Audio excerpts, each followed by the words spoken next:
আসসালামু আলাইকুম। অনেকে আমাকে প্রশ্ন করেন যে কোন প্রোডাক্ট নিয়ে কাজ করলে আপনি প্রফিটেবল ভাবে আপনার বিজনেসটি রান করতে পারবেন এবং কোন প্রোডাক্টটি আপনাদের কাস্টমারদের কাছে বেশি পরিমাণে সেল হবে। বিষয়টি হচ্ছে আপনি কোন প্রোডাক্ট নিয়ে কাজ করবেন সেটি কিন্তু আপনাকেই সিলেক্ট করতে হবে। আমি যদি আপনাকে বলি যে আপনি এই প্রোডাক্টটি নিয়ে কাজ শুরু করেন, কিন্তু ওই প্রোডাক্টের উপরে যদি আপনার কোনো আইডিয়া না থাকে তাহলে কিন্তু আপনি এই প্রোডাক্ট নিয়ে কাজ করে বেশি দিন টিকতে পারবেন না। তাই আপনারই মার্কেট বিশ্লেষণ করে মার্কেটের চাহিদা বুঝে যেকোনো একটি প্রোডাক্ট নিয়ে শুরু করতে হবে। চায়নাতে হাজার, হাজার প্রোডাক্ট পাওয়া যায়। সেখান থেকে আপনি যেকোনো একটি প্রোডাক্ট অথবা যেকোনো একটি ক্যাটেগরি নিয়ে আপনার ব্যবসাটি শুরু করতে পারেন।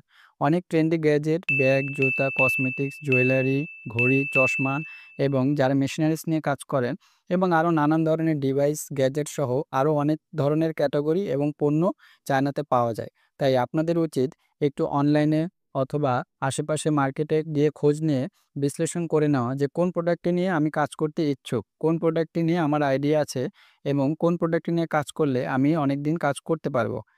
তাই আপনাদেরই উচিত হবে আপনাদের প্রোডাক্টগুলো সিলেক্ট করে তারপরে ব্যবসা শুরু করা এবং যত ধরনের সহযোগিতা প্রয়োজন আমি তো ইনশাল্লাহ আছি। আসসালামু আলাইকুম।